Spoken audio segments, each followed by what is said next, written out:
میں ربانی شمس الدین ابو عبداللہ محمد بن ابی بکر الزرعی الدمشقی المعروف بابن قیم الجوزیہ رحمہ اللہ کی کتاب حادی الارواح الی بلاد الافراح، جس کا اختصار اور جس کو سامنے رکھ کر کے کچھ باتیں آپ لوگوں کے سامنے رکھی جا رہی تھیں، آج یہ اس کا تیسرا دن ہے۔ آج سب سے پہلا باب جو آپ کے سامنے رکھا جا رہا ہے وہ ہے 37واں، یعنی 37واں باب ہے نا۔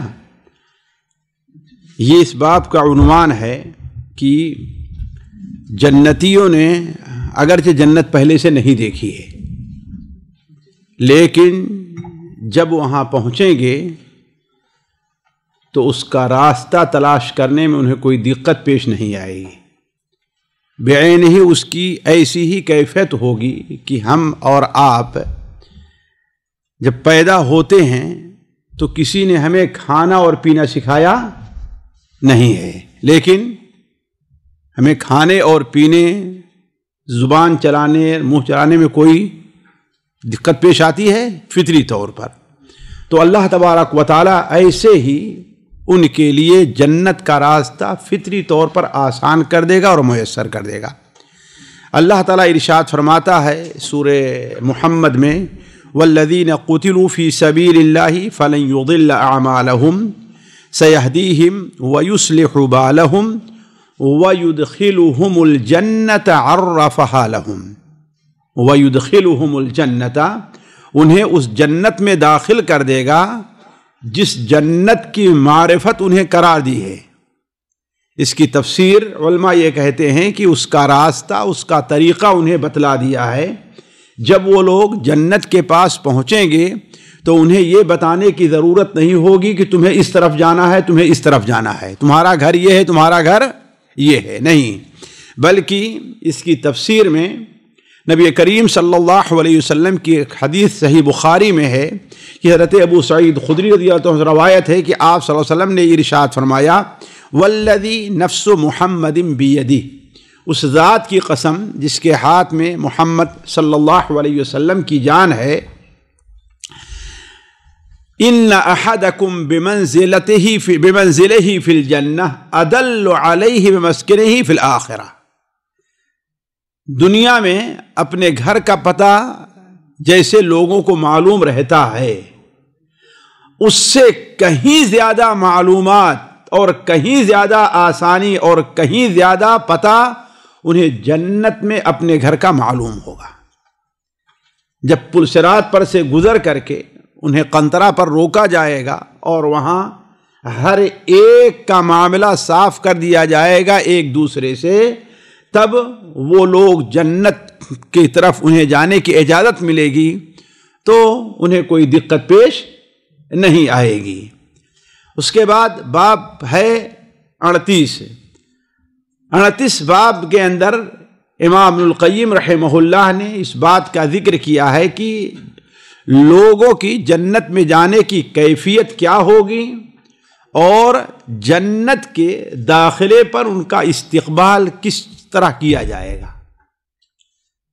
جب جنت میں داخل ہوں گے تو وہاں جو جنت کے نگراں ہیں، جنت میں جو حوریں ہیں، جنت میں جو ننھے منھے سے موتیوں جیسے پیارے پیارے بچے ہیں، ان کا استقبال کیسے کریں گے؟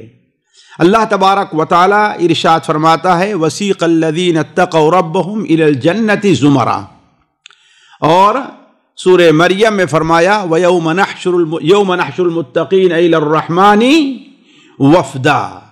تو ان دونوں آیتوں کو سامنے رکھیں تو پتہ چلتا ہے کہ جنتی جنت کی طرف جائیں گے تو اولاً وہ گروپ کی شکل میں جائیں گے۔ ہر آدمی اس دنیا میں بھی تنہا چلنا پسند نہیں کرتا، کسی کے یہاں مہمان جانا تنہا بھی کسی بڑے کے یہاں جانا ہو تو ارے ابھی چلو میرے ساتھ چلو نا، چلو ساتھ چلتے ہیں، ہو کر کے آتے ہیں، یعنی اپنے ساتھ کچھ لوگوں کو ساتھ لے جانا یہ ایک بہتر سمجھتا ہے۔ تو اسی طریقے سے اللہ تبارک و تعالی جنت میں بھی ہمارے ان خیالات، ان جذبات کی قدر کرے گا، اور اکیلے اکیلے نہیں، جنت میں جانے سے پہلے جتنا کچھ ہوگا اکیلے اکیلے ہوگا۔ جنت میں داخلے سے پہلے حساب تنہا ہوگا، کوئی کسی کے ساتھ حساب دیتے وقت نہیں رہے گا، سوال تنہا ہوگا، کوئی کسی کے ساتھ نہیں رہے گا۔ ان کل من فی السماوات والارض الا آتی الرحمن عبدا لقد احصاهم وعدهم عدا وکلہم آتیہ یوم القیامت فردا۔ حتیٰ کہ انبیاء علیہم السلام بھی اللہ تعالیٰ ان کی امت پر حجت قائم کرنے کے لیے جب ان کو حاضر کرے گا تو ان سے بھی سوال اکیلے ہوگا، لیکن ان تمام مراحل سے گزر جانے کے بعد جب جنت میں داخلے کا معاملہ آئے گا، اب اللہ تعالیٰ کی نوازش کا وقت آ گیا ہے، اب سوال حساب کا سارا معاملہ کیا ہے، اب ختم ہے۔ ایسے وقت میں اللہ تبارک و تعالیٰ ان جذبات کی قدر کرے گا، اور لوگوں کو جس گروہ کے ساتھ پسند کریں گے، وہ لوگ علماء کے گروپ کے ساتھ، صلحاء کے ساتھ، زہاد کے ساتھ، جس کے ساتھ اپنے خاندان کے ساتھ، اپنے اہل و عجن، اللہ تعالیٰ ان کو ان کے ساتھ جو ہے جنت طرف لے جائے گا۔ اور دوسری صورت ہوگی ایک مہمان کی جیسے استقبال کیا جاتا ہے، مہمان جس طریقے سے جاتا ہے، یعنی گھر والے بھی خوش ہوتے ہیں، اور یہ شخص جو جا رہا ہے اس کے بھی جذبات بیان نہیں کیے جا سکتے ہیں۔ تو اسی طریقے سے یوم نحشر المتقین الرحمن وفدا، اس سلسلے میں امام القیم رحمہ اللہ نے حضرت علی رضی اللہ تعالی عنہ کا جنت میں داخلے کی جو کیفیت ہوگی اسے نقل کیا ہے، اور حضرت علی رضی اللہ عنہ سے سند صحیح سند کے ساتھ مروی ہے۔ وہ کیا کیفیت ہوگی حضرت علی رضی اللہ تعالی عنہ نے بڑی تفصیل کے ساتھ بیان کیا ہے، بڑی تفصیل کے ساتھ بیان کیا ہے۔ حضرت علی رضی اللہ تعالیٰ عنہ بیان فرماتے ہیں کہ متقیوں کو جب جنت کی طرف گروہ در گروہ لے جایا جائے گا، اور جب وہ جنت کے دروازے پر پہنچ جائیں گے تو جنت کے دروازے پر انہیں ایک درخت دکھائی دے گا، ایک درخت دکھائی دے گا، جس درخت کے نیچے دو چشمے جاری ہوں گے، جو چشمے جاری ہوں گے، ان چشموں میں سے ایک چشمے کی طرف وہ لوگ آگے بڑھیں گے، ایسا لگے گا کہ انہیں اس کی طرف جو ہے لے جایا جا رہا ہے۔ وہاں جانے کے بعد اس کا پانی پئیں گے، اور جیسے پانی پی لیں گے اس چشمے کا کہ ان کے پیٹ اور جسم کی جتنی ناپسندیدہ چیز ہوگی وہ ساری کی ساری ختم ہو جائے گی۔ دیکھیے، اس بات کو ہمیں سمجھنا چاہیے کہ جنت پاک جگہ ہے، اور اس میں وہی شخص داخل ہوگا جو ہر اعتبار سے پاک ہوگا۔ اسی لیے اگر جنت میں داخلے سے پہلے پل صراط پر سے گزرنے کے بعد اللہ تعالیٰ روک دے گا، ایک چھوٹی پلیا قنطرہ جس کو کہا گیا ہے، اور وہاں اللہ کی طرف سے ندا دینے والا ایک ندا دے گا، کوئی جنتی جنت میں اس وقت تک نہیں جا سکتا ہے جب تک کہ اس کے اوپر کسی جہنمی کا ایک تھوڑا سا بھی حق باقی رہ گیا۔ وہاں روک کر کے ہر ایک کے دنیا کے جو حقوق ہیں، حتیٰ کہ کسی نے کسی کو گالی، حتیٰ کہ اگر کسی نے کہہ دیا کہ تو ایک گدھا، ایک کتے، تو اس کا بھی حساب وہاں پر دلوایا جائے گا۔ یعنی اتنی بھی کسی کے اندر غلاظت ناپسند چیز نہیں رہ جائے گی۔ اسی لیے دل کے اندر ہمارے اور آپ کے اللہ بطور آزمائش کے بہت سے ایسے جذبات رکھے ہیں جو اچھے نہیں ہیں، حسد ہے، کینہ ہے، بغض ہے، نفرت ہے۔ جنت میں جانے سے پہلے یہ ساری چیزوں سے دل کا صاف ہونا ضروری ہے۔ وَنَزَعْنَا مَا فِي صُدُورِهِم مِّن غِلٍّ، جتنے کینہ وغیرہ ان کے دل میں ان کو اللہ تعالیٰ صاف کرتے۔ تو جنت پاک جگہ ہے، وہاں صرف پاک لوگ ہی جائیں گے۔ لہذا ہمارے اندر جو گندگی، جو خرابی ہے، اللہ نے اگر جنت کی ہمیں ہمارے عنایت فرمائی اللہ تعالیٰ نے، تو اس میں جانے سے پہلے سارا کچھ اللہ تعالیٰ صاف کر دے گا۔ ان میں سے ایک طریقہ یہ بھی ہے کہ اس چشمے سے پانی پئیں گے تو ان کے پیٹ میں جو کچھ بھی گندگی ناپسندیدہ چیز ہے ساری کے ساری وہ صاف ہو جائے گی. پھر دوسرے چشمے کے پاس جائیں گے اور اس سے پانی پئیں گے، اس سے نہائیں گے. جب اس سے نہا لیں گے تو ان کے چہرے کے اندر، ان کے جسم اور ان کی جلد، ان کے چمڑی کے اندر جو کچھ بھی دنیاوی اعتبار سے کمی ہو سکتی ہے، کسی کو جانتے ہیں خارش ہوتی ہے، کسی کو الرجی ہوتی ہے، کسی کا جسم وہ کیا کہتے ہیں بدصورت رہا کرتا ہے، مختلف صورتیں ہوتی ہیں نا، یہ سارے کے ساری چیزیں اس چشمے سے نہانے کے بعد زائل ہو جائیں گی، کوئی چیز باقی نہیں رہے گی. تو حضرت علی بیان فرمایا کہ اس میں نہا لینے کے بعد پھر نہ ان کے چمڑی جو ہے جلد اس میں کوئی تبدیلی آئے گی اور نہ ان کے بال میں کبھی کسی قسم کی خرابی اور تبدیلی پیدا ہوگی، بالکل صاف ہو جائیں گے. پھر وہاں سے نکلنے کے بعد، فارغ ہونے کے بعد وہ جب جنت کی طرف آگے بڑھیں گے تو جنت کے جو نگہبان ہیں وہ ان الفاظ میں ان کا استقبال کریں گے: سلام علیکم طبتم فادخلوها خالدین. سلام علیکم طبتم فادخلوها خالدین، تم پر سلامتی ہو، تم خوش رہو، فادخلوها اس جنت میں داخل ہو جاؤ اور اب ہمیشہ ہمیش کے لیے داخل ہو جاؤ. پھر جب جنت میں داخل ہو گئے تو جنت میں سب سے پہلے ان کا استقبال چھوٹے چھوٹے موتیوں کے طریقے سے ان کا استقبال بچے کریں گے. آپ بھی جانتے ہیں آج بھی اس دنیا میں بسا اوقات کسی بڑے کا استقبال کرنا ہوتا ہے تو اسکول سے بچوں کو، مدرسوں سے بچوں کو بلا لیا جاتا ہے نا، اور صف در صف کھڑا کر دیا جاتا ہے ان کو، ہے کہ نہیں؟ ایسے ہی جب جنتی جنت کی طرف جائیں گے تو سب سے پہلے ان کا استقبال کون کریں گے؟ چھوٹے چھوٹے بچے ان کا استقبال کریں گے، اور وہ بچے اس قدر خوش ہوں گے اور ایسا استقبال کریں گے جیسے کسی کا کوئی عزیز بچے ہیں، ان کا بڑا بھائی ہے، ان کے والد ہیں، بہت دنوں کے بعد گھر آ رہے ہوں گے تو کس طریقے سے پرتپاک استقبال کیا جاتا ہے، ایسے ان کا استقبال کریں گے. پھر اس کے بعد وہ بچے ان کو وہیں آنے کے لیے دعوت دیں گے اور بھاگیں گے آگے. جس طریقے سے کوئی آدمی جب بہت دنوں کے بعد گھر پہنچتا ہے تو بچے جلدی سے بھاگ کر کے جا کر کے اپنی والدہ اور گھر والوں سے بتاتے ہیں کہ فلاں دیکھو آ رہے ہیں. تو جب بچے وہاں سے تیزی سے بھاگ کر کے جائیں گے تو ان حور عین میں سے جو ان کی بیویاں ہیں ان میں سے بعض سے کہیں گے کہ یہ دیکھو فلاں ابن فلاں صاحب تشریف لے آ رہے ہیں. وہ حوریں کہیں گی انت رأیتہ، تم نے دیکھا ہے، صحیح آ رہے ہیں؟ وہ کہے گا کہ ہاں ہم نے دیکھا ہے.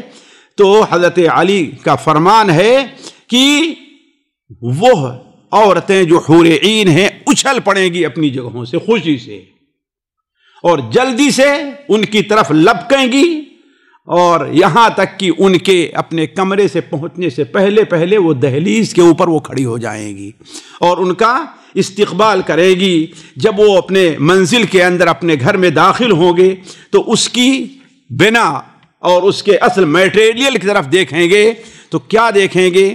یہ تو ہمارا گھر جو بنا ہے موتیوں سے بنا ہے، سونے چاندی سے بنا ہے، اور اس کے گنبد خوبصورت موتیوں کے ہیں. ان کے اوپر دیکھیں گے کہ ایک محل ان کا ہرا ہوگا، دوسرا محل پیلا ہوگا، تیسرا لال ہوگا، بلکہ ہر قسم کا ہر رنگ اس کے اندر پایا جائے گا. پھر جب وہ اپنے سر کو اٹھائیں گے اور اس کی چھت کی طرف دیکھیں گے تو وہ چھت اتنی خوبصورت ہوگی گویا کہ چمکتی ہوئی بجلی ہے. حضرت علی فرماتے ہیں کہ اگر اللہ تعالیٰ نے یہ چیز مقدر نہ کی ہوتی تو اس کی چمک سے ان کی آنکھ کی بینائی ختم ہو جاتی.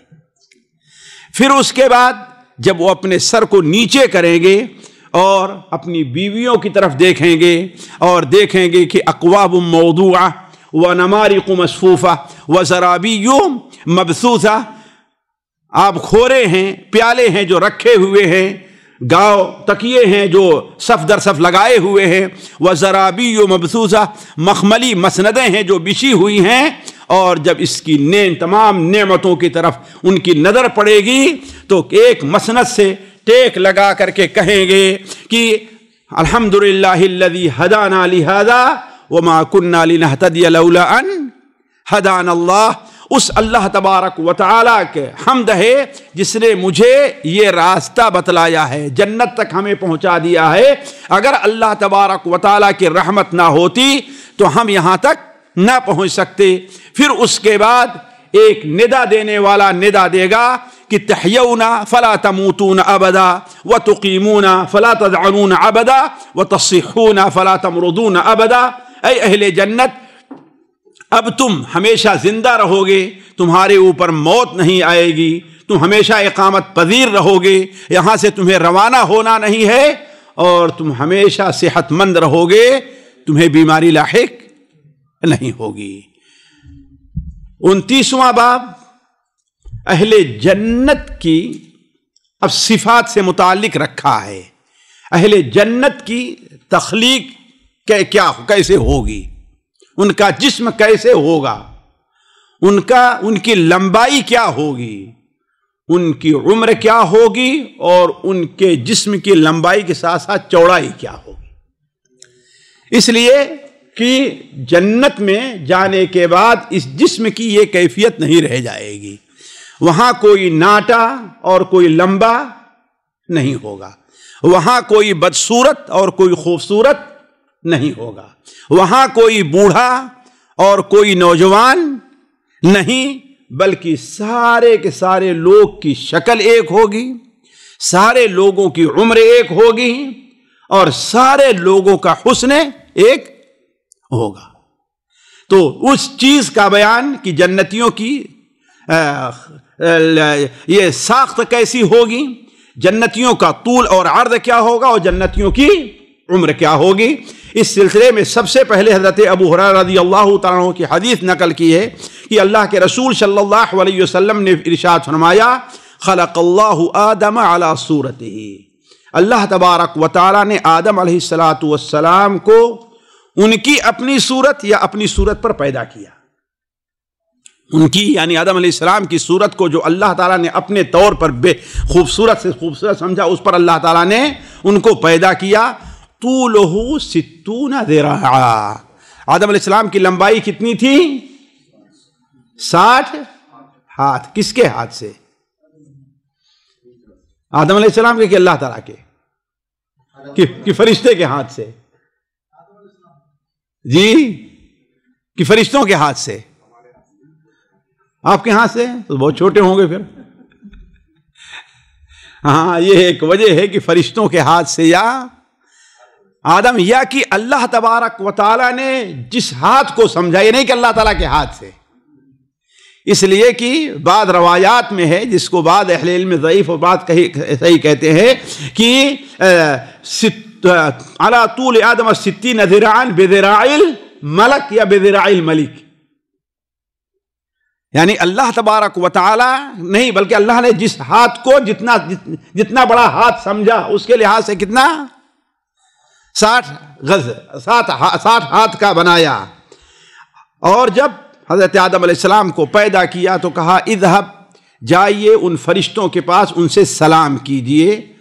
چنانچہ حضرت آدم علیہ السلام کو اللہ تعالیٰ نے ان فرشتوں کے پاس بھیجا، اور حضرت آدم علیہ السلام فرمایا کہ دیکھو تمہارے سلام کا وہ کیا جواب دیتے ہیں، جو وہ جواب دیں گے وہی تمہارے اور تمہاری ذریت کے سلام کرنے کا طریقہ ہوگا۔ چنانچہ حضرت آدم علیہ السلام تشریف لے گئے اور کہا کہ السلام علیکم، تو فرشتوں نے کہا السلام علیکہ ورحمت اللہ، زیادہ کیا کیا اضافہ؟ ورحمت اللہ۔ اسی لیے اسلام کا طریقہ یہ ہے کہ بہتر کیا کرنا چاہیے کہ اگر کوئی ہم سے کہتا السلام علیکم تو ہم کیا کہیں؟ ورحمت اللہ، اضافہ ہے نا۔ اگر کوئی کہتا السلام علیکم ورحمت اللہ تو ہم کہیں گے السلام علیکم ورحمت اللہ وبرکاتہ، اس طریقے سے اضافہ ہونا چاہیے۔ تو اللہ کے رسول نے ارشاد فرمایا فَكُلُّ مَن يَدْخُلُ الْجَنَّةَ، جو آدمی بھی جنت میں داخل ہوگا اس کی صورت آدم علیہ السلام کی صورت ہوگی اور اس کی لمبائی 60 ہاتھ ہوگی۔ تو کہا اللہ تعالیٰ نے ایسے ہی پیدا کیا تھا، لیکن برابر لوگوں میں نقص ہوتا گیا اور آج اس حالت پر آ گئے ہیں، ہے نا، کہ آج جو ہے 5 ہاتھ ہونا بھی مشکل ہے، 60 کے بجائے کتنا 5 بھی ہونا مشکل ہے، آہستہ آہستہ کم ہوتے گئے۔ حضرت انس بن مالک رضی اللہ تعالیٰ عنہ کی ایک روایت امام ابن ابی الدنیا کی کتاب جو صفۃ الجنہ ہے اس کے حوالے سے نقل کیا ہے کہ اللہ کے رسول صلی اللہ علیہ وسلم نے ارشاد فرمایا کہ جنتی جنت میں داخل ہوں گے، حضرت آدم علیہ السلام کی لمبائی جو تھی 60 ہاتھ، اتنی لمبائی ان کی ہوگی۔ یوسف علیہ السلام کا جو حسن ہے وہ حسن ہوگا۔ عیسیٰ ابن مریم علیہ السلام کی جو عمر ہے یعنی 33 وہ عمر ہوگی علی لسان محمد، اور نبی کریم صلی اللہ علیہ وسلم کی زبان کی طرح صاف، وہ کیسے؟ جرد مرد مکحول، جرد مرد مکحول۔ جرد کے معنی کیا ہے؟ ان کے جسم کے اوپر کوئی بال نہیں یا کوئی کپڑا نہیں ہوگا جب شروع میں اٹھائے جائیں گے۔ تو مرد یعنی ان کے چہرے کے اوپر بال نہیں ہوں گے۔ یہ آزمائش دنیا کی حد تک ہے۔ اللہ تعالیٰ جو انسان اس بال کی حفاظت کرے گا، اللہ تبارک و تعالی جنت میں اسے اگر یہ اچھا نہیں لگتا تو وہ بال اس کو نہیں دے گا۔ مکحلون یعنی کیا ہے کہ انہیں سرما آنکھیں ان کی کیا ہوگی؟ خوبصورت آنکھوں کی ایک علامت کیا ہوتی ہے کہ سرمگی آنکھیں۔ اسی لیے دیکھیں شعراء لوگ اپنے معشوق کی تعریف میں سرمگی آنکھوں کا ذکر کرتے ہیں۔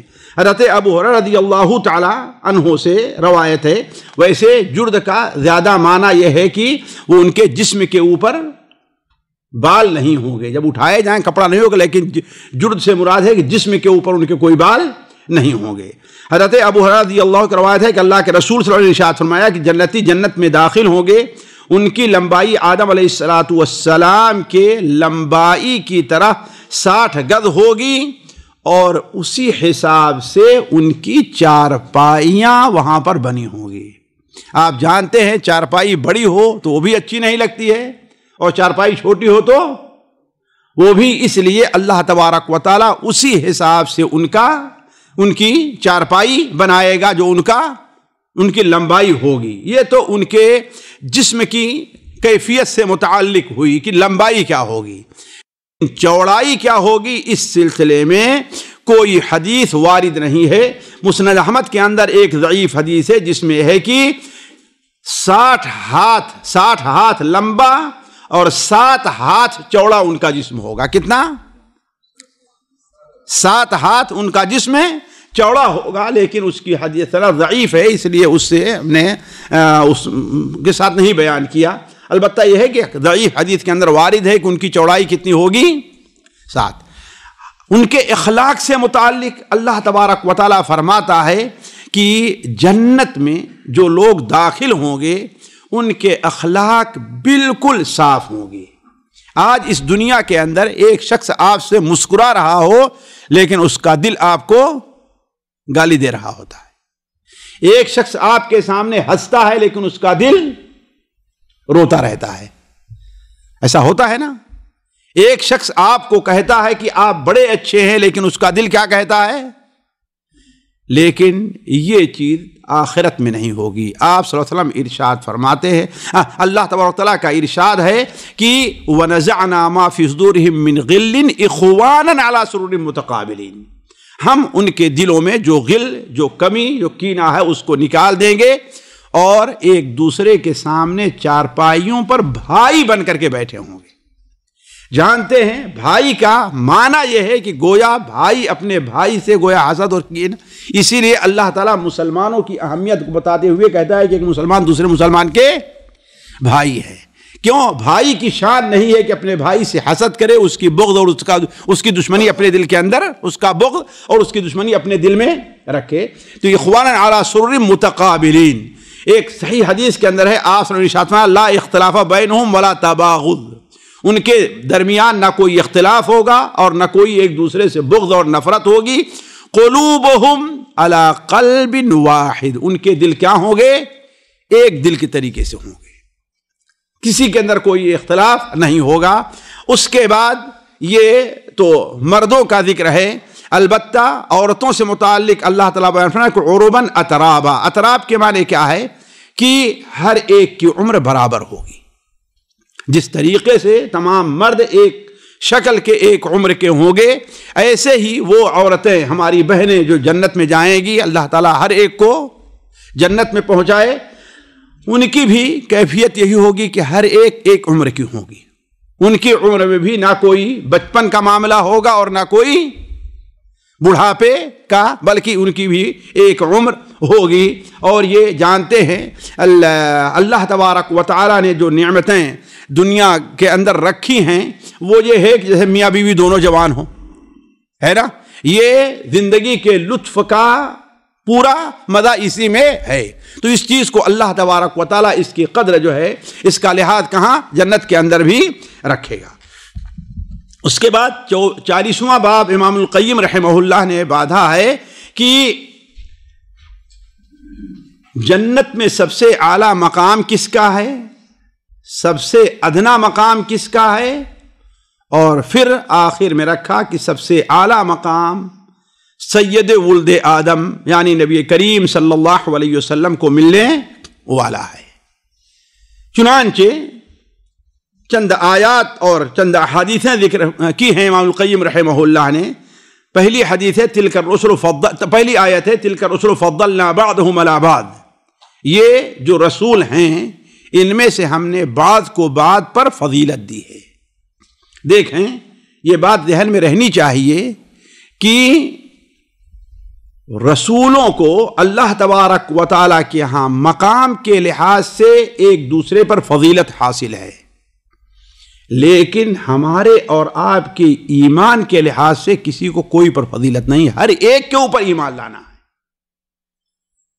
ہر ایک کے اوپر ایمان لانا ہے، ہر ایک کے لیے ہمیں مخلص رہنا ہے، ہر ایک کے لیے بارے میں ہمارا یہ تصور ہے کہ اگر ہمارے یہ نبی ہوتے تو ان کی اتباع اور ان کی پیروی ہمارے اوپر اسی طرح واجب ہے جیسے آج ہمارے اوپر نبی صلی اللہ علیہ وسلم کی اتباع اور پیروی، ان میں کوئی فرق نہیں ہونا چاہیے ان میں۔ اسی لیے آپ صلی اللہ علیہ وسلم نے ارشاد فرمایا کہ لا تفضلونی علی یونس بن متہ، یونس بن متہ پر ہمیں فضیلت نہ دو، یعنی کوئی ایسی صورت نہ ہو کہ جس سے تم بیان کرو ہماری فضیلت تو اس سے ان کی تنقیص لازم ہے، نہ، ایسا نہیں ہونا چاہیے۔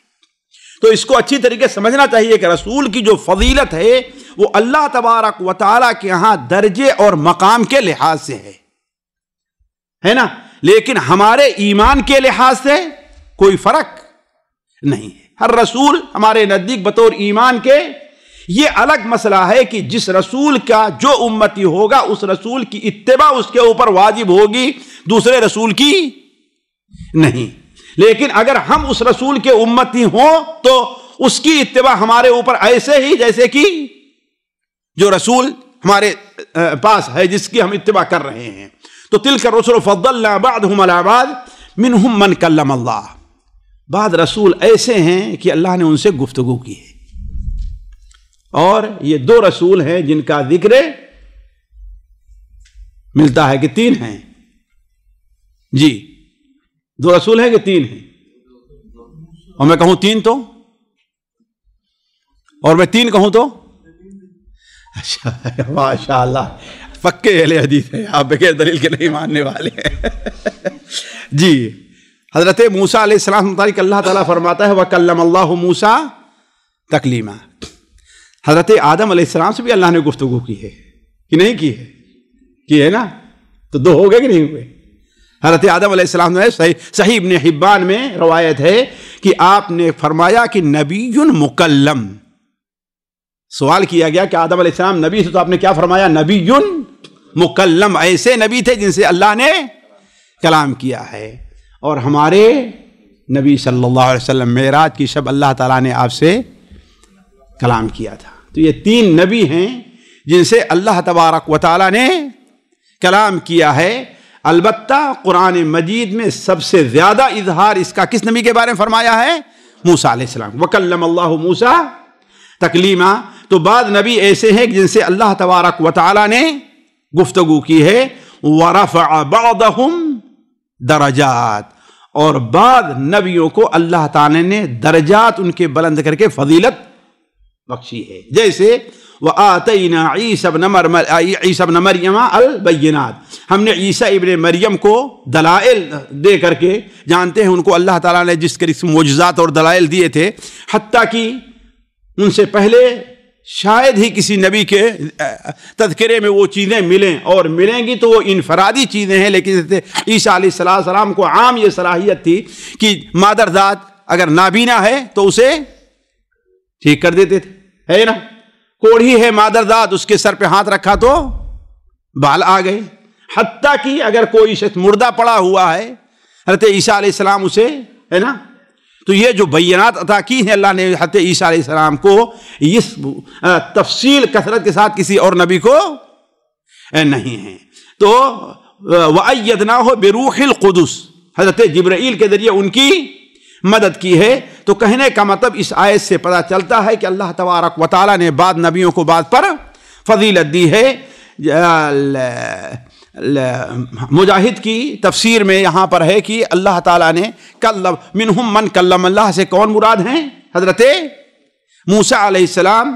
ورفع بعضهم درجات سے مراد انہوں نے نبی کریم صلی اللہ علیہ وسلم کو لیا ہے. اور اس میں تو کوئی شک نہیں کہ اللہ تعالیٰ نے ہمیں نبی صلی اللہ علیہ وسلم کو جو مقام دیا ہے وہ کسی اور کو حاصل نہیں ہے، بلکہ آپ صلی اللہ علیہ وسلم کے معجزات دیکھیں تو نبیوں کو جتنے معجزات دیے گئے ہیں، آپ صلی اللہ علیہ وسلم کو اس معجزہ سے کوئی بڑا نہ بڑا حصہ ضرور ملا ہے کہ نہیں ہے؟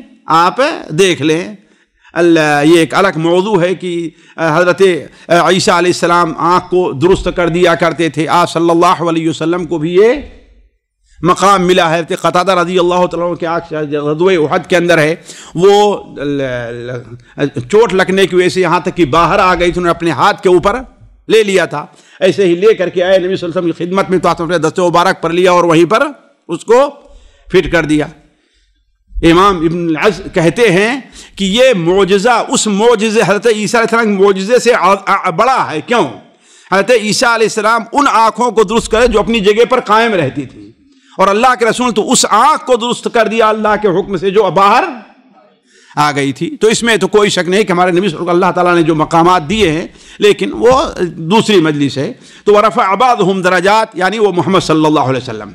اسراء اور معراج سے متعلق جو حدیث ہے صحیح بخاری اور صحیح مسلم میں، حضرت موسیٰ علیہ السلام کے پاس سے جب اللہ کے رسول صلی اللہ علیہ وسلم کا گزر ہوا، نبیوں کے پاس سے گزر ہوا تھا نا، حضرت آدم ہیں، اس کے بعد حضرت یحییٰ اور عیسیٰ اور یحییٰ، پھر اس کے بعد حضرت ادریس، موسیٰ، ہارون، ابراہیم علیہ السلام جا کر کے سب سے آخر میں ہیں. تو حضرت موسیٰ علیہ السلام کے پاس سے جب اللہ کے رسول صلی اللہ علیہ وسلم کا گزر ہوا ہے تو موسیٰ علیہ السلام رونے لگے اور کہنے لگے رب لم اظن ان یرفع علی احد. میں یہ نہیں سمجھتا تھا اے رب کہ مجھ سے بڑا مقام بھی تو کسی کو دے گا. اے رب میں یہ نہیں سمجھتا تھا کہ مجھ سے بڑا مقام تو کسی کو دے گا. تو گویا حضرت موسیٰ علیہ السلام کو بھی یہ اعتراف ہوا کہ اللہ کے رسول صلی اللہ علیہ وسلم کا مقام ان سے اللہ تعالیٰ نے بڑا رکھا ہے. اس طریقے سے حضرت عمرو بن عاص رضی اللہ تعالیٰ عنہ کی روایت جو صحیح مسلم میں ہے کہ انہوں نے اللہ کے رسول صلی اللہ علیہ وسلم سنا کہ اذا سمعتم المؤذن فقولوا، یہ حدیث گزر چکی ہے، جب مؤذن کی اذان سنو تو تم بھی ویسا کہو جیسے وہ کہتا ہے، پھر میرے لیے وسیلہ کو طلب کرو، اس لیے کہ جو میرے اوپر ایک بار درود بھیجتا ہے اللہ تبارک تعالیٰ اس کے عوض میں اس پر اپنی 10 رحمتیں نازل کرتا ہے. پھر میرے لیے وسیلہ مانگو، اس لیے کہ یہ وسیلہ جنت میں ایک ایسا مقام ہے جو اللہ کے صرف ایک بندے کو ملنے والا ہے، اور میں امید کرتا ہوں کہ وہ کس کو ملے گا؟ وہ مجھے ملے گا. پھر اس باب کے اندر جو میرے پاس یہ کتاب موجود ہے اس میں ادنا درجے کے جنتی کا ذکر نہیں، لیکن اس سے پہلے حدیث کے اندر ابو سعید خدری کی حدیث آ چکی ہے کہ موسیٰ علیہ السلام نے فرمایا کہ اے اللہ تعالیٰ ادنا درجے کا جنتی کیا ہے؟ ایک اور حدیث جو حضرت سنن ترمذی میں ہے، شاید حضرت عبداللہ ابن عمرو یا عمر سے ہے، وہ بیان کرتے ہیں کہ سب سے ادنا درجے کا جو جنتی ہوگا، سب سے ادنا درجے کا جنتی ہوگا، اللہ تعالیٰ اسے 1000 خادم عطا کرے، فرمائے گا کتنا؟ 1000 خادم، اور ہر خادم اس کام پر ہوگا، اس خدمت پر ہوگا جو خدمت کسی اور کی نہیں ہوگی. یعنی الگ الگ خدمات جو ہے، یعنی گویا کہ 1000 قسم کی خدمات اس کو ملنے والی ہے. ذرا سوچئے، ہم اگر شمار کرنا چاہیں ان خدمات کو تو ابھی نہیں شمار کر سکتے. کتنی ضرورت ہے انسان کو، ذرا سوچیں، نہیں شمار کر سکتے. بہت چلیں گے 10 ضرورت پڑے بھائی، کپڑا دھولنا ہے اور کھانا پکانا ہے اور دوا علاج کرنا ہے، اور یعنی اس میں ٹوائلٹ بھی صاف کرنا، اس کو بھی رکھ لیجئے. لیکن کتنا پہنچائیں گے آپ؟ بہت پہنچائیں گے تو کتنا؟ 10 20 25 50 ہے نا، کتنی ضرورتیں لائیں گے. لیکن اللہ تعالیٰ ادنا درجے کا جو خادم ہے، اللہ تعالیٰ ہم میں سے ہر شخص کو جنتی بنائے، اس کو کتنے نوکر عطا فرمائے گا؟ 1000. اور ہر نوکر کا کام وہ ہوگا جو دوسرے کا نہیں ہوگا. ہر ایک کی الگ الگ خدمتیں ہوگی، کام ہوگے. تو یہ اس سے اندازہ لگائیں کہ ادنا درجے کا جو جنتی ہے، اس کو جب یہ ملنے والا ہے تو اعلیٰ درجے کے جنتی جو ہمارے نبی صلی اللہ علیہ وسلم، ان کو کیا کچھ ملنے والا ہوگا.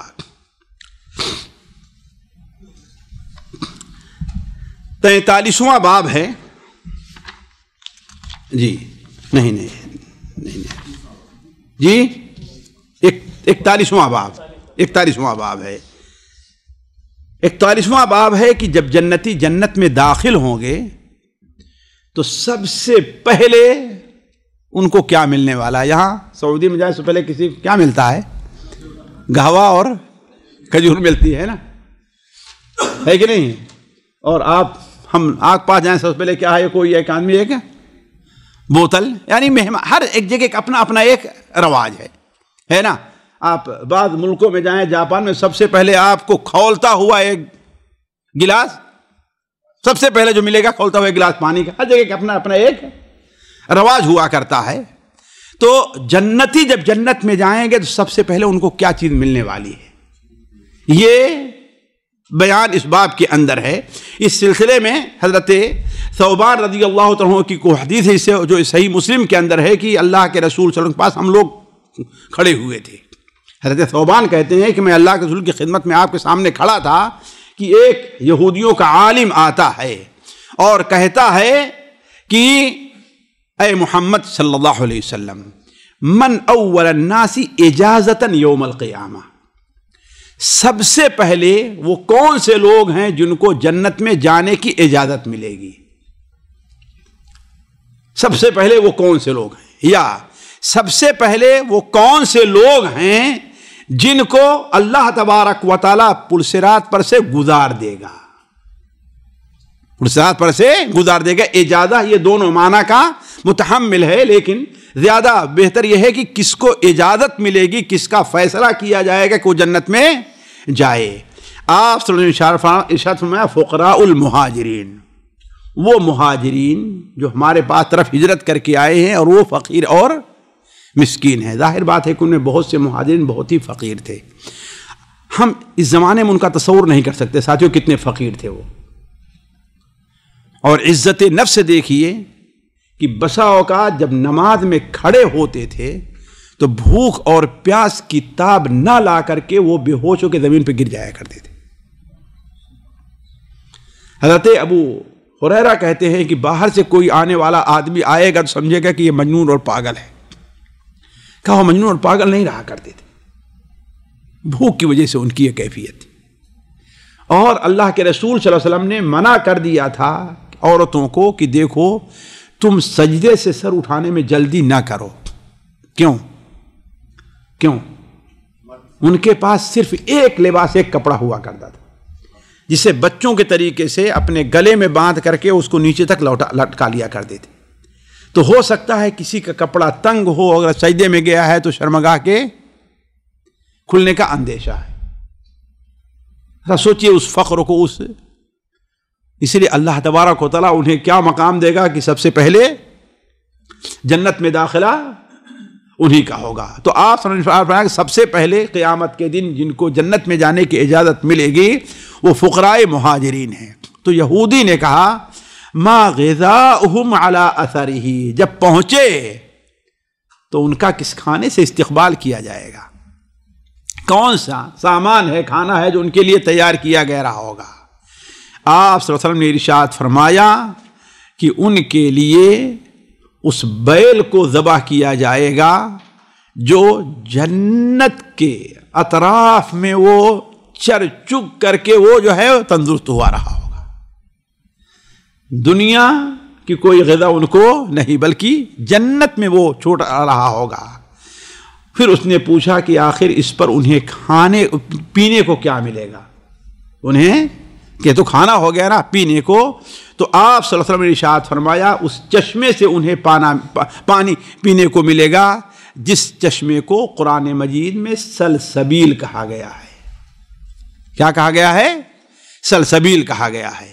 ایک اور حدیث جو حضرت ابو سعید خدری رضی اللہ تعالیٰ عنہ سے مروی ہے، اس سلسلے میں وہ بیان کرتے ہیں کہ اللہ کے رسول صلی اللہ علیہ وسلم نے ارشاد فرمایا کہ یہ زمین اللہ تبارک و تعالی اسے قیامت کے دن ایک سفید آٹے کی روٹی بنا دے گا اور اسے اپنے ہاتھ پر لے کر کے ویسے ہی الٹے پلٹے گا جیسے روٹی پکانے والا اپنے ہاتھ پر روٹی کو لے کر کے الٹتا پلٹتا ہے۔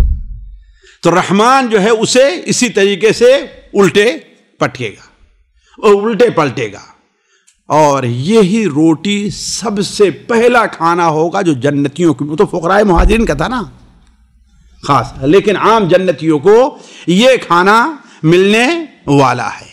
اتنے میں ایک یہودی آیا عالم، اور وہ آپ صلی اللہ علیہ وسلم کہتا ہے بارک الرحمن یا ابا القاسم، بارک الرحمن یا ابا القاسم۔ وہ بدبخت ہے، اللہ کے رسول صلی اللہ علیہ وسلم کو پہچانتے تھے کہ آپ اللہ کے نبی ہیں، لیکن یا رسول اللہ نہیں کہتے، کیا کہتے تھے؟ اے ابو القاسم، اے ابو القاسم، اللہ تعالیٰ کی آپ رحمان کی آپ کے اوپر رحمت ہو، کیا میں آپ کو یہ نہ بتلاؤں کہ جنتیوں کا سب سے پہلے کھانا اللہ تعالیٰ قیامت کے دن کیا رکھے گا؟ تو آپ نے فرمایا کہ ہاں بتلاؤ۔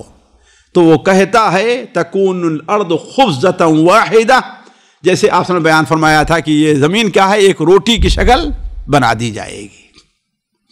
تو یہ سن کر کے آپ صحابہ کرام کی طرف دیکھے اور ہنسنے لگے، مسکرائے کہ ابھی میں جو بات بتا رہا تھا وہی یہ بھی کہہ رہا ہے۔ پھر اس کے بعد آپ صلی اللہ علیہ وسلم سے اس نے کہا کیا میں آپ کو بتاؤں کہ اس کا سالن کیا ہوگا؟ روٹی کے ساتھ سالن بھی چاہیے نا، بریانی تو ہے نہیں کہ سالن کی ضرورت نہیں ہے کہ نہیں، روٹی ہے تو سالن چاہیے۔ تو آپ صلی اللہ علیہ وسلم نے سے کہا اس نے، یا آپ نے فرمایا ادابہم بالام ونون، ادابہم بالام ونون، بالام بیل، بالام بیل، ان کا کھانا بالام ہوگا اور نون ہوگا، مچھلی ہوگی، نون ہوگا مچھلی ہوگی۔ صحابہ نے کہا اے اللہ کے رسول یہ بالام و نون کیا ہے؟ آپ نے فرمایا ثور و نون۔ دیکھیں ہمارے یہاں جو بیل ہے وہ یہی لفظ عبرانی ہے، کیا بالام، بیل، بالام سے کیا بن گیا ہے؟ وہ بیل بن گیا ہے۔ تو آپ نے فرمایا ثور و نون، وہ بالام، وہ بیل یا وہ نون جس کے کلیجے میں، کلیجی کے آگے جو تھوڑا سا زائد ٹکڑا ہوا کرتا ہے اسے 70,000 لوگ کھائیں گے، اتنے بڑی مچھلی ہوگی، اتنا بڑا بیل ہوگا، سوچیں۔ تو یہ سب سے پہلا کھانا ہے جو جنتیوں کو ملنے والا ہے۔ 43 نمبر 42 نمبر باب، 42 نمبر باب کے اندر امام القیم رحمہ اللہ نے ذکر کیا ہے جنت کی خوشبو کا بیان۔ کس کا؟ جنت کی خوشبو۔ جانتے ہیں دنیا کی نعمتوں میں سے ایک بڑی نعمت یہ ہے کہ اچھی خوشبو انسان کو سونگھنے کو ملے۔ ہر آدمی اپنے ذوق کے لحاظ سے الگ الگ خوشبو پسند کرتا ہے، لیکن اس میں کوئی شک نہیں ہے کہ نبی کریم صلی اللہ علیہ وسلم کو سب سے زیادہ خوشبو پسند تھی وہ مشک کی خوشبو تھی، بلکہ آپ صلی اللہ علیہ وسلم نے بتایا فرمایا بھی کہ سید تمام خوشبوؤں کا سردار کیا ہے؟ وہ مشک کی خوشبو ہے۔ تو جنتیوں کو بھی اللہ تبارک و تعالی خوشبو سے جنت کے اندر بھی خوشبو پائی جاتی ہے، جس کا ذکر متعدد حدیثوں میں ہے۔ دو حدیثیں آپ کے سامنے رکھی جاتی ہیں۔ ایک حدیث ہے جو صحیح بخاری میں حضرت عبداللہ ابن عمرو سے مروی ہے کہ نبی کریم صلی اللہ علیہ وسلم نے ارشاد فرمایا، من قتل قتیلا من اہل الذمہ لم یرح رائحۃ الجنہ، جو شخص اہل ذمہ میں سے کسی کو قتل کیا ہے وہ جنت کی خوشبو نہیں پائے گا، وہ جنت کی خوشبو نہیں پائے گا، حالانکہ جنت کی خوشبو 40 سال کی مسافت سے پائی جاتی ہے۔ 40 سال کی مسافت کی دوری ہو تو وہاں سے جنت کی خوشبو پائی جاتی ہے۔ دوسری حدیث جو سنن وغیرہ میں ہے ابو ہریرہ رضی اللہ تعالیٰ عنہ سے مروی ہے کہ نبی کریم صلی اللہ علیہ وسلم نے ارشاد فرمایا، الا، ہوشیار ہو جاؤ، غور سے سنو، جس نے کسی معاہد جس کے ساتھ حکومت کا عہد ہے، یعنی اہل ذمہ میں سے، ذرا سوچیں، جب یہ گناہ ایک کافر کا ہے جو مسلمان حکومت میں رہتا ہے اور مسلمان حکومت کی نگرانی اس کے ذمے ہے، اس لیے اس کو ذمی کہا کرتے ہیں، تو ایک مسلمان کا قتل کتنا، ذرا سوچیں، ذرا اندازہ لگیے، ایک اس شخص کا، یعنی جو کسی ذمی کو قتل کرتا ہے وہ 40 جنت کی خوشبو تک نہیں پائے گا، حالانکہ خوشبو کتنی دور سے پائی جاتی ہے۔ تو اگر کوئی انسان کسی مسلمان کو قتل کرتا ہے تو اس کا کیا جرم ہوگا؟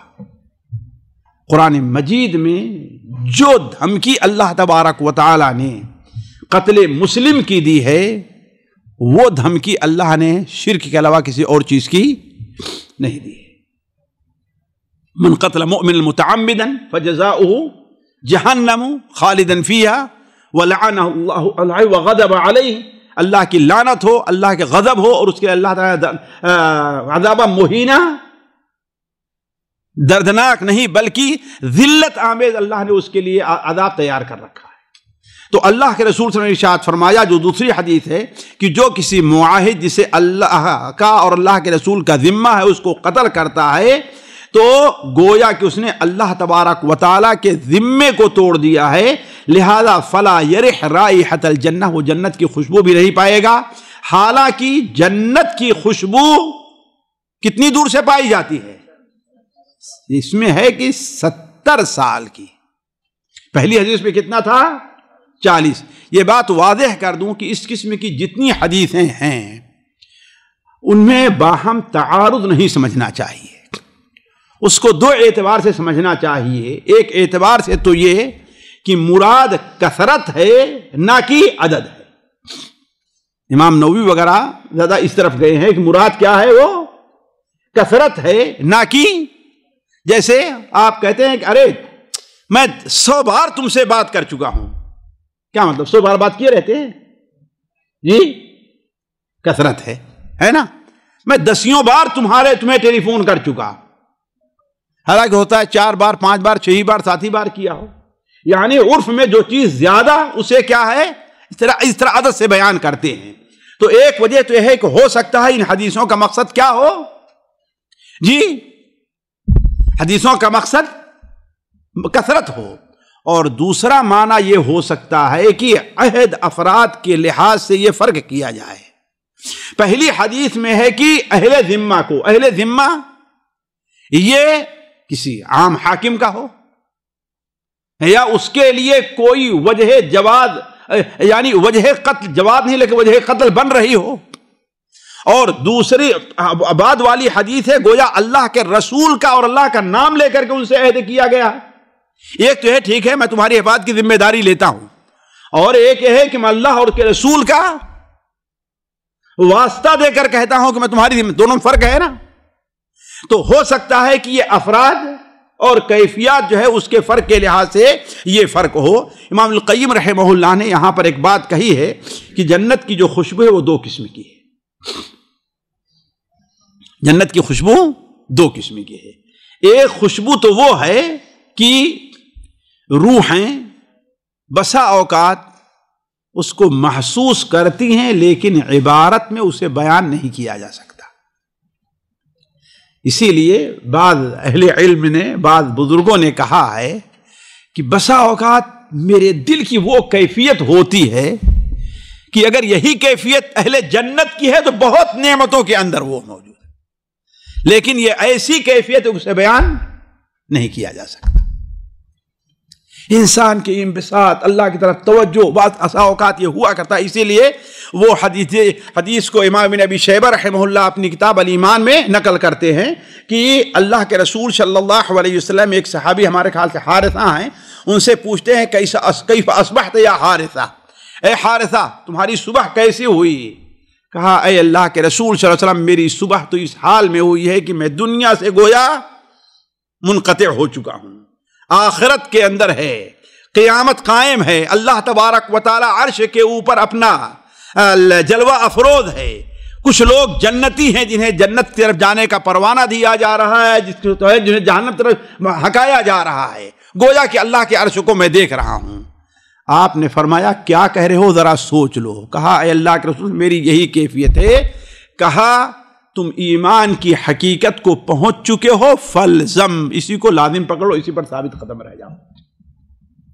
تو یہ کیفیت بعض علماء کی، بعض اللہ کے نیک بندوں کی ہوتی ہے جسے بیان نہیں کیا جا سکتا۔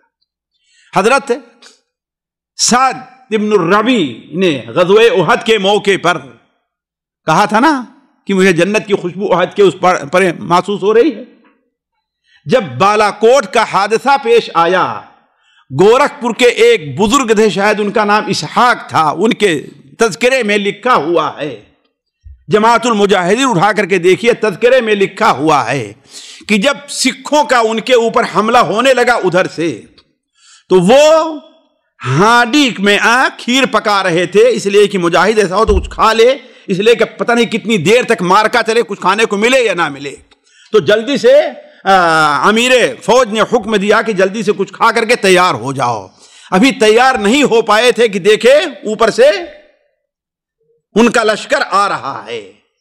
راوی بیان کرتے ہیں کہ وہ ایک ہاتھ سے ہانڈی میں وہ گھمائے جا رہے تھے اور دوسرے سے بار بار اسی پہاڑ کی طرف دیکھے جا رہے ہیں، اور کچھ دیر کے بعد اسی چمچے کو ہانڈی پہ ایسے مارا، کہا چھوڑو اس کھیر کو، اب تو حوروں کے ہاتھی سے جا کر کے کھیر کھائیں گے۔ تو یہ کیفیت صرف بیان کی جا سکتی ہے، اس کو کسی مشاہدے میں پیش نہیں کیا جا سکتا، اور جس کو یہ کیفیت مل جائے وہی حقیقی مومن ہے۔ دوسری خوشبو وہ ہے جو انسان اپنے جسم کے جو کان ہیں اس سے وہ محسوس کر سکتا ہے، جس طریقے سے وہ محسوس کرتے ہیں کہ عام پھولوں اور ان کی خوشبوؤں کو، جیسے کہ بعض صحابہ ہم نے ان کی مثال دی، ان لوگوں نے محسوس کیا۔ تو یہ جنت کی خوشبو دو کس جی ناک سے جو سونکھی جاتی ہے، یہ محسوس کیا جیسا کہ ہم کی جاتی ہے، اور بات یہ ہے کہ اس کا تصور صرف جو ہے روحوں کو ہوتا ہے، عام انسان کے ہاتھ سے جو ہیں، جو اعضاء ہیں، اس کو محسوس نہیں کر سکتے۔ اسی طریقے سے جنت کی خوشبو سے متعلق ایک اور حدیث وارد ہے جو آج کل اس سلسلے میں بہت سے لوگوں کو اس کے اوپر توجہ دینی چاہیے۔ وہ حدیث حضرت عبداللہ ابن عمرو کی ہے، مسند احمد وغیرہ میں، کہ اللہ کے رسول صلی اللہ علیہ وسلم نے ارشاد فرمایا، من ادعا الی غیر ابی لم یرح رائحۃ الجنہ، جو اپنی نسبت اپنے باپ کے علاوہ کسی اور کی طرف کرتا ہے، جو اپنی نسبت اپنے باپ کے علاوہ کسی اور کی طرف کرتا ہے، وہ جنت کی خوشبو نہیں پائے گا، حالانکہ اس کی خوشبو 50 سال کی دوری سے پائی جاتی ہے۔ آج جو ہمارے یہاں لے پالک اور گود لینے اور یہ جو مسئلے چلے ہیں، اور بیٹے کے نام کے آگے باپ کا نام بدل کر کے رکھا جاتا ہے، یہ بڑے گناہ کا کام ہے جس کو لوگ سمجھتے نہیں ہیں، اس کے بڑے نقصانات ہیں، معاشرتی بھی اور شرعی نقصان تو ہے ہی۔ اللہ تبارک و تعالی نے ایک بات امام القیم نے کہی ہے، اور یہ توجہ طلب ہے کہ دیکھیے اللہ تعالیٰ نے اس دنیا میں کسی کے لیے کوئی عذر باقی نہیں رکھا ہے. جنت ہے اور جہنم جو دو گھر بنائے ہیں ان کے کچھ مشاہدات اس دنیا میں اللہ تبارک و تعالیٰ نے رکھے ہیں. جنت کو اب میں اپنے ایک بار ہمارے مسجد جس میں نماز پڑھتا ہوں اس میں امام کے لیے کسی نے ایک اچھا سا بہت ملائم قسم کا جو ہے مصلی لا کر کے رکھ دیا. تو امام صاحب اس کو ایسے چھوتے جاتے تھے اور کہا انہوں نے، میں سامنے بیٹھا ہوں، ویسے آپ جانتے ہو کہ میں بالکل ان کے سامنے بیٹھا ہوں تو وہ کہتے ہیں کہ اگر جنت کے بستر ایسے ہی ہوں تو پھر کتنے آرام دہ بستر ہوں گے، ذرا سوچیے. تو اللہ تعالیٰ نے اس دنیا میں بہت سی ایسی چیزیں بنائی ہیں اسی لیے تاکہ ہم اور آپ یہ دیکھ کر کے کس کو یاد کریں؟ جنت کو یا جہنم کو یاد کریں. اسی لیے اللہ تبارک و تعالیٰ سورہ واقعہ میں ارشاد فرماتا ہے آگ سے متعلق، نحن جعلناها تذکرۃ ومتاعا للمقوین، ہم نے اس آگ کو تذکرہ بتایا، نصیحت بتائی ہے کہ اس آگ کو دیکھ کر کے تم لوگ جہنم کی آگ کو یاد کرو. اسی طریقے سے اس دنیا میں جو مختلف قسم کی خوشبوئیں ہیں، مختلف قسم کے پھل ہیں، مختلف قسم کے خوشی کی چیزیں ہیں، ان چیزوں کو دیکھ کر کے انسان یاد کرے کہاں کی؟ جنت کی. جب یہ یاد کرے گا تو اس کے حاصل کرنے کے لیے انسان کوشش بھی اور تیاری بھی کرے گا. تو اللہ نے مختلف قسم کی جو خوشبوئیں رکھی ہیں، بعد ایسی خوشبوئیں دیکھ کتنی اچھی لگتی ہیں، ذرا دیکھیں. اب یہیں پر انسان سوچے کہ جب دنیا کی یہ خوشبو ہے تو جنت کی خوشبو کتنی اچھی ہوگی، ذرا سوچ رہے ہو، ہے کہ نہیں؟ تو یہ انسان تصور کرے ان چیزوں سے دیکھ کر کے. اسی لیے اللہ تبارک و تعالیٰ نے دیکھیے بعض جگہوں کو دنیا میں بڑی خوبصورت بنائی ہے کہ نہیں؟ کہ وہاں پہنچ کر کے انسان کو جنت، جیسے کوئی حاکم اور کوئی فاتح جب ہندوستان میں داخل ہوا اور کشمیر کو اس نے دیکھا تو کشمیر کو دیکھنے کے بعد کیا کہتا ہے؟ اگر فردوس بر روئے زمینست ہمیں نست. اگر دنیا میں کہیں جنت ہے تو یہی جنت ہے، یہی جنت ہے، یہی جنت ہے. تو یہ انسان کو اللہ تعالیٰ نے یہ چیزیں جو بتائی ہیں وہی ایک اس سے عبرت حاصل کرے.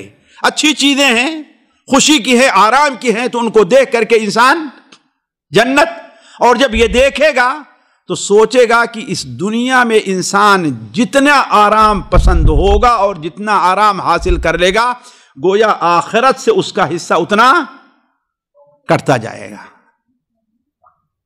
آخرت سے اس کا حصہ اتنا، یہ اصل ہے. اسی لیے اللہ تبارک و تعالی نے وہ نبی جیسے حضرت ابراہیم ہیں یا حضرت سلیمان ہیں، جہاں پر یہ ذکر کیا کہ اللہ نے انہیں یہ دیا تھا تو یہ واضح بھی کر دیا کہ آخرت سے ان کا کوئی حصہ کم ہونے والا نہیں ہے.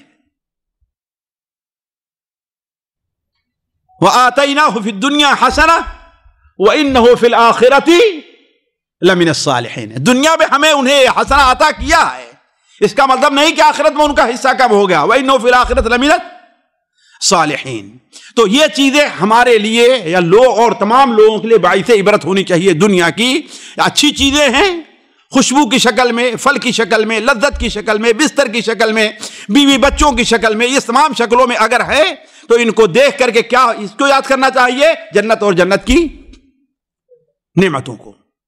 اور اگر تکلیف کی ہے، عذاب کی ہے، مثال کے طور پر آپ کو اگر ایک چنگاری اڑ کے پڑ گئی آپ کو، حتیٰ کہ بعض علماء، حتیٰ کہ بعض کو ہم نے دیکھا ہے یہیں اپنے سعودیہ میں کہ جب سخت سردی ہو اور شمالی ہوا چلتی رہے تو انسان کانپ جاتا ہے. بعض بوڑھے کہتے ہیں لا الہ الا اللہ، اے اللہ تو جہنم کی زمہریر سے محفوظ رکھ.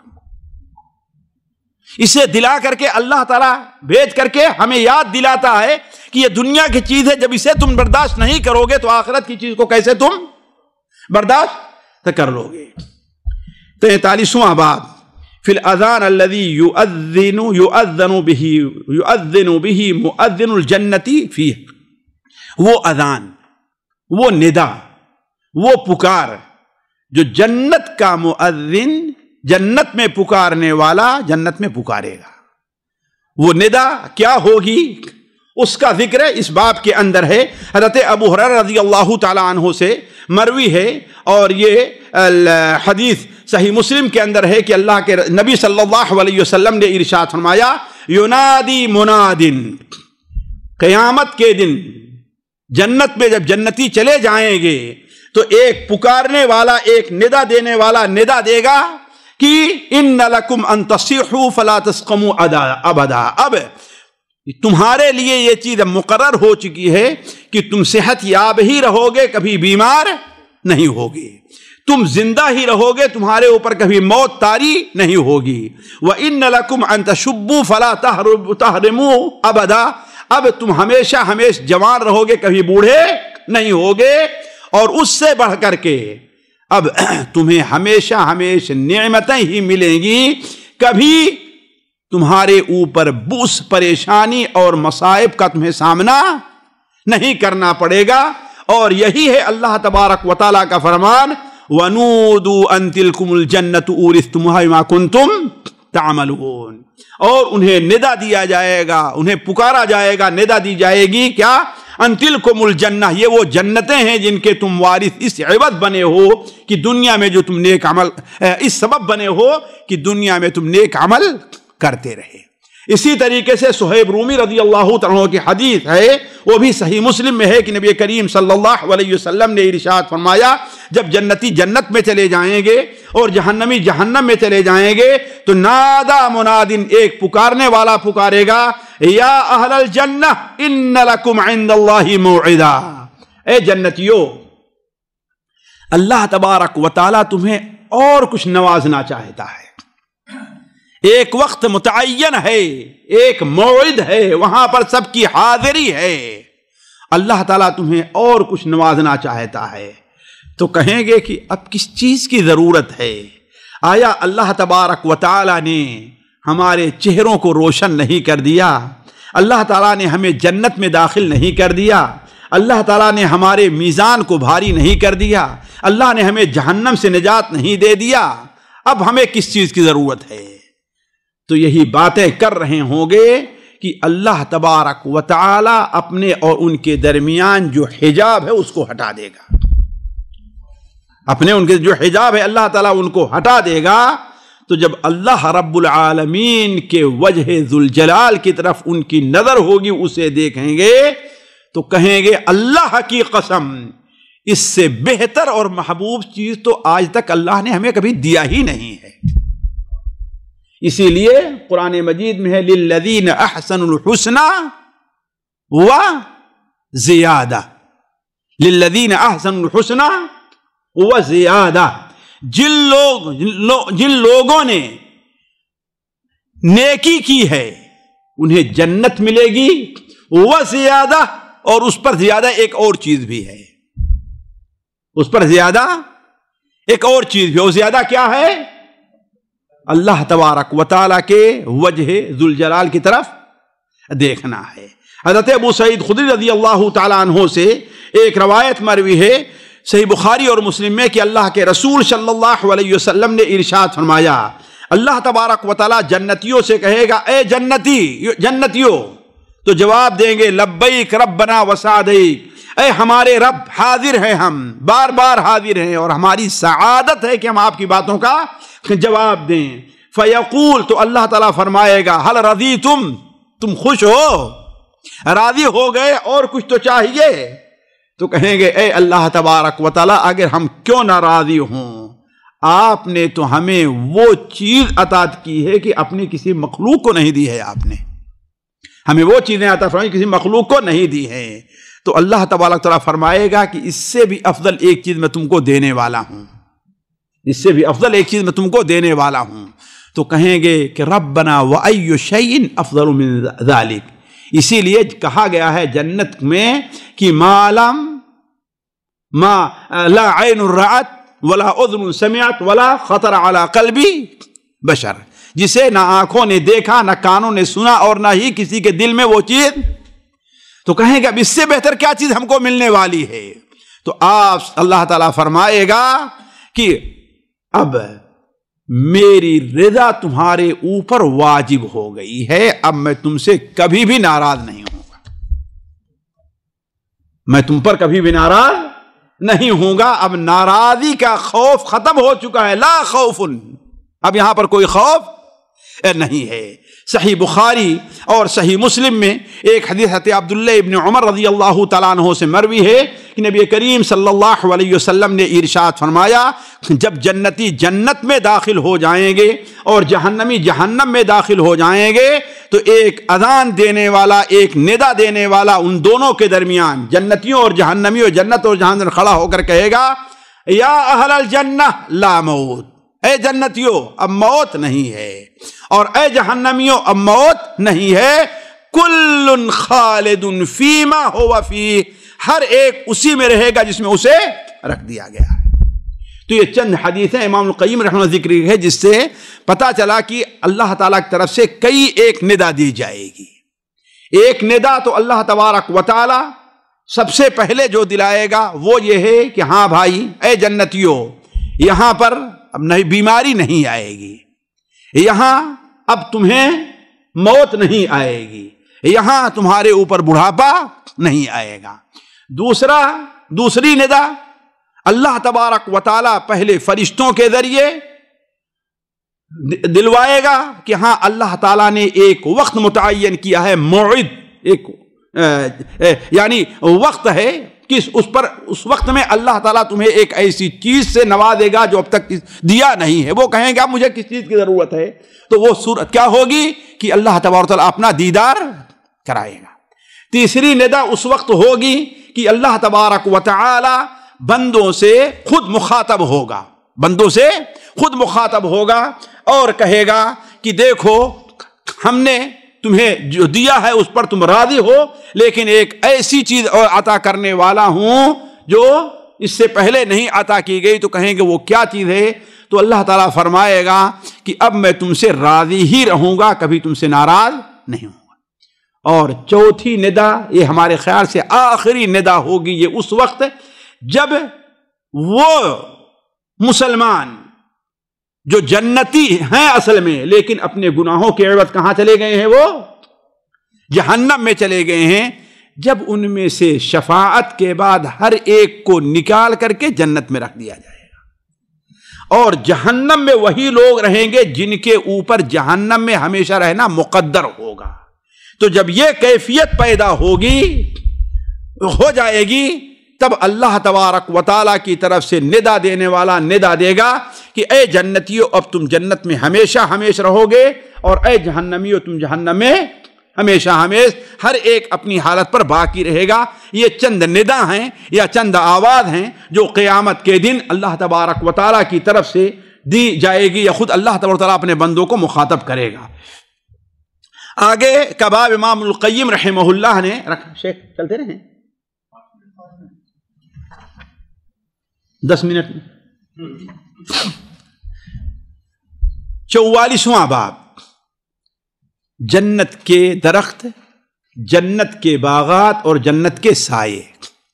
3 چیزوں کا بیان ہے اس میں، جنت کے درخت، جنت کے باغات اور جنت کے سائے.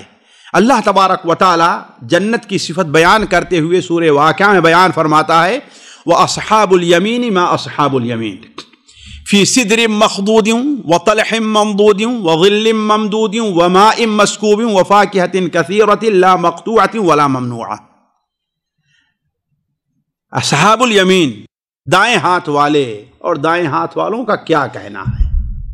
دائیں ہاتھ والوں کا کیا کہنا ہے؟ انہیں فی صدر مخضود، ایسے بیری کے درخت ملیں گے، ان کے سائے میں رہنا ہوگا جس کے کانٹے کاٹ دیے گئے ہیں، وہاں پر کوئی کانٹا نہیں ہوگا اس میں. حالانکہ بیری میں کانٹے ہوتے ہیں نا، لیکن وہاں درخت ایسے ہوں گے کہ اس میں کوئی کانٹا، تمام کانٹوں کو صاف کر دیا گیا.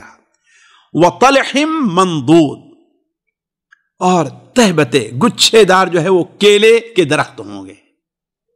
وَظِلٍّ مَّمْدُودٍ، یہ کیلے کا درخت بعض علماء نے کیا، بعد نے اس کی مخالفت کی ہے، لیکن ایک ظاہر بات یہاں تفصیلی اختلاف بیان کرنے کا وقت نہیں ہے.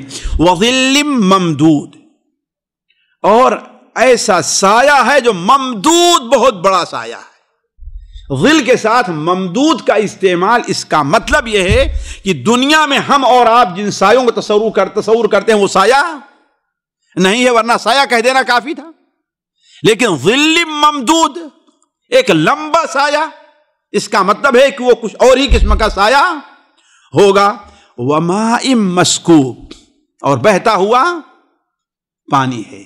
وفاکہۃ کثیرہ، اور بہت پھل ملیں گے، قسم قسم کے فروٹ ملیں گے آپ کو. لا مقطوعۃ ولا ممنوعہ، یہ دنیا میں کوئی ایسا پھل نہیں ہے. لا مقطوعۃ ولا ممنوعہ، وہ پھل نہ تو کبھی ختم ہوں گے. لا مقطوعۃ ولا ممنوعہ، اور نہ کسی کو ان سے روکا جائے گا. جب چاہیں گے، جس وقت چاہیں گے، جس پھل سے چاہیں گے وہ کھانے کو ملے گا.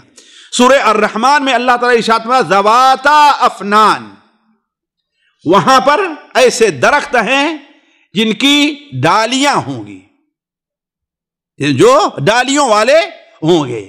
اور فرمایا فیہا فاکہۃ ونخل ورمان، اس جنت کے اندر پھل بھی ملیں گے، کھجور بھی ملیں گے، اور رمان انار بھی ملیں گے. ان آیات سے ایسے بہت سی آیات ہیں، پتہ چلا کہ جنت کے اندر پھل بھی ہیں، جنت میں درخت بھی ہیں، اور جنت میں سایہ بھی ہے. اس کی تفصیل حدیثوں کے اندر کچھ اس طریقے سے آئی ہوئی ہے. پہلے تو یہاں پر ایک حدیث نقل کی اللہ کے رسول صلی اللہ علیہ وسلم کی. ایک مشہور صحابی حضرت عتبہ ابن عبد السلمی رضی اللہ تعالیٰ عنہ سابقون الاولون میں ہیں، اور عام طور پر ان کے بارے میں کم ہی لوگ جانتے ہیں، حالانکہ بڑے پائے کے صحابی السابقون الاولون میں ہیں. وہ بیان کرتے ہیں کہ میں اللہ کے رسول صلی اللہ علیہ وسلم پاس بیٹھا ہوا تھا کہ ایک عربی آتا ہے. عربی سمجھتے ہیں نا، بدو.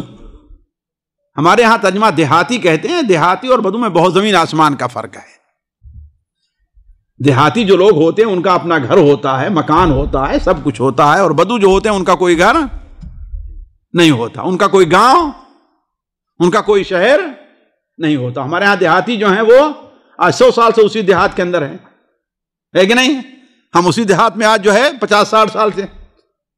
تو اس کا ایک گھر ہوتا ہے، مکان ہوتا ہے، جگہ ہوتی ہے، راستہ ہوتا ہے. لیکن بدو جو ہوتے ہیں ان کا کوئی گھر، وہ دنیا میں جہاں کہیں بھی اپنا خیمہ ڈال لیے وہی ان کا گھر ہے کہ نہیں ہے؟ تو ایک عربی آتا ہے، ایک دیہاتی، اور کہتا اے اللہ کے رسول صلی اللہ علیہ وسلم، میں سنتا ہوں کہ آپ جنت میں ایک درخت کا ذکر کرتے ہیں، حالانکہ یہ درخت جو ہمارے یہاں وادیوں میں پایا جاتا ہے، جتنا کانٹا اس میں ہے اتنا کانٹا کسی اور درخت میں نہیں ہوتا. تو ایسے درخت کا فائدہ کیا ہے جنت میں؟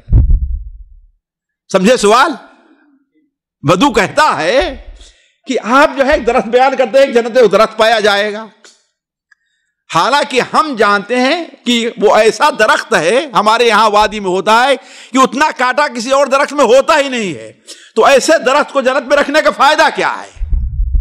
تو آپ صلی اللہ علیہ وسلم نے ارشاد فرمایا ان اللہ جعل مکان کل شوکۃ منہا ثمرہ، اللہ تبارک و تعالی نے اس درخت میں ہر کانٹے کی جگہ ایک پھل رکھ دیا ہے. ہر کانٹے کی جگہ اللہ نے ایک پھل رکھ دیا ہے. اور وہ بھی پھل نہیں بلکہ جو نر بکرا ہوتا ہے اس کے خصیے جیسے بڑے بڑے ہوتے ہیں، ایسے جو ہے وہ پھل ہوں گے بڑے بڑے.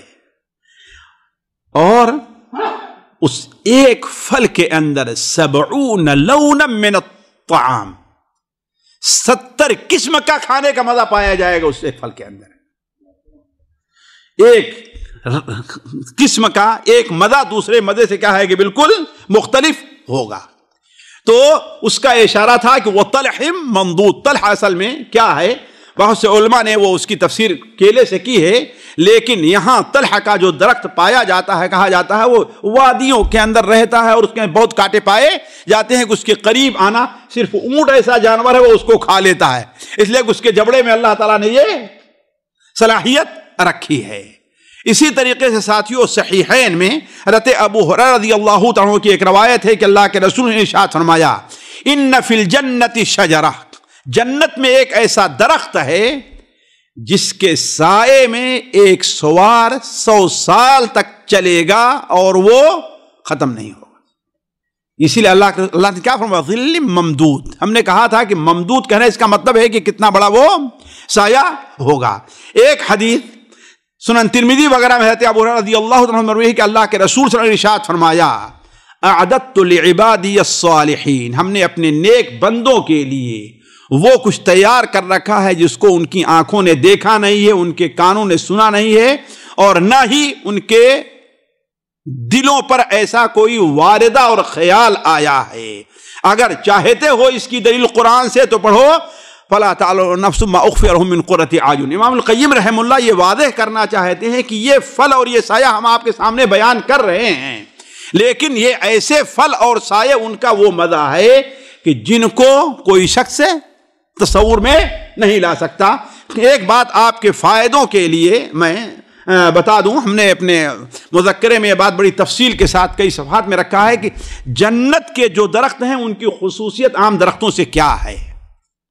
مثال کے طور پر میں 6-7 خصوصیت صرف نام لے کر گناتا ہوں، ذرا دیکھیں. پہلی چیز یہ ہے کہ جنت کے جو درخت ہیں ان کے تنے سونے کے ہوں گے، ہے نا. اللہ کے رسول صلی اللہ علیہ وسلم کی حدیث ہے ما فی الجنت شجرۃ الا وساقها من ذهب. جنت میں جو درخت بھی ہے اس کے تنے کس کے ہیں؟ وہ سونے کے ہیں. دوسری چیز، جنت کا جو درخت ہیں، جنت کے درخت ہیں ان میں پھل ہمیشہ ہمیشہ رہیں گے. یہاں دنیا میں کوئی ایسا پھل نہیں ہے موسم پھر اس کے بعد، ہے نا، یا ایک کوئی درخت ہے ہر موسم میں آتا ہے لیکن آیا ہوا پھر مہینے پھر اس کے بعد پھول آنے شروع ہوتے ہیں، ایسا نہیں ہے. بلکہ جنت میں کیا ہے؟ اکلھا دائم وظلھا، اکلھا دائم وظلھا فاکہۃ کثیرۃ لا مقطوعۃ، فاکہۃ کثیرہ لا مقطوعۃ ولا ممنوعہ. تو جنت کے درخت کی دوسری خصوصیت یہ ہے کہ اس میں پھل ہمیشہ ہمیشہ رہیں گے. تیسری خصوصیت، جنت کے بہت سے ایسے پھل ہیں کہ ایک دوسرے کے مشابہ ہوں گے. آپ سمجھیں گے، لوگ سمجھیں گے کہ یہ تو وہی ہے جو ابھی ہم نے کھایا ہے، جبکہ صرف شکل میں مشابہت ہوگی، لذت اور مزے میں نہیں ہوگی. وَأُتُوا بِهِ مُتَشَابِهًا. اسی طریقے سے جنت کے پھلوں کی ایک خصوصیت یہ ہے کہ انہیں حاصل کرنے میں کوئی پریشانی نہیں ہوگی. آپ اپنے بستر مسیری چارپائی کے اوپر ہیں، ہے نا، آپ کی خواہش ہوئی آپ ہاتھ بڑھا کر کے وَذُلِّلَتْ قُطُوفُهَا تَذْلِيلًا، اس کا توڑنا اللہ نے کیا کر دیا؟ بہت ہی آسان کر دیا ہے. ہر شخص کا ہاتھ بڑی آسانی سے، یہاں کبھی لکڑی لینی پڑتی ہے، کبھی سیڑھی لگانی پڑتی ہے، کبھی لیبر مزدور کو بلانا پڑتا ہے پھلوں کے لیے، وہاں یہ نہیں ہے.